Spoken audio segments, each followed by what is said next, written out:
ஏன் இயேசு ஒரு மரத்தை சபித்து அதை அனைவரின் முன்னிலும் உடனே உலரச் செய்தார்? அது பசியால் இல்லை, அது கோபத்தால் இல்லை. அது அனைவரையும் மௌனமாக்கிய ஒரு தருணம். அது ஒரு காலை அவர் எருசலேமுக்கு செல்லும் வழியில் இருந்தார். தொலைவில் அவர் ஒரு அத்தி மரத்தை பார்த்தார். இலைகளால் நிறைந்து பச்சையாக மிகுந்த தோற்றத்துடன் கனிகளை வாக்குறுதி அளிப்பது போல. ஆனால் அது ஒன்றை மறைத்திருந்தது. முதலில் யாரும் கவனிக்காத ஒன்றை. இயேசு அதற்கருகில் சென்றார். அதை கவனமாக பார்த்தார். அந்த நொடியில் எல்லாம் மாறிவிட்டது. அங்கே கனிகள் இல்லை, வெறும் தோற்றம் மட்டும்.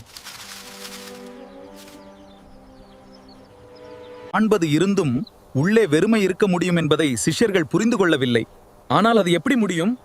இது புரியாத புதிர். வளிமண்டலம் கனத்தது. ஏனெனில் இது ஒரு மரம் பற்றியது மட்டும் இல்லை.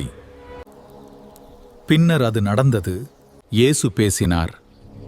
சில வினாடிகளில் உயிருடன் இருந்தது போல தோன்றியது. வேரிலிருந்து உலர ஆரம்பித்தது. அதை தொடாமல், ஒரு தயக்கமும் இல்லாமல்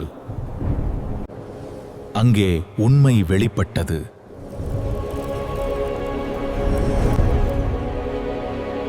பசி காரணமில்ல, அது அதன் அர்த்தத்தை பற்றியது. வெளியில் தோன்றும் ஆனால் கனிகள் கொடுக்காத வாழ்க்கை. இது ஒரு நித்திய உண்மையை வெளிப்படுத்துகிறது. தேவன் பார்க்கிறது, நீங்கள் காட்டுவது அல்ல. நீங்கள் உண்மையில் உற்பத்தி செய்வதை. நல்லவராக இருப்பது மட்டும் போதாது, இயேசுவுக்காக கனிகள் கொடுக்க வேண்டும். நீங்கள் தயாரா? ஆமேன் என்று டைப் செய்யுங்கள்.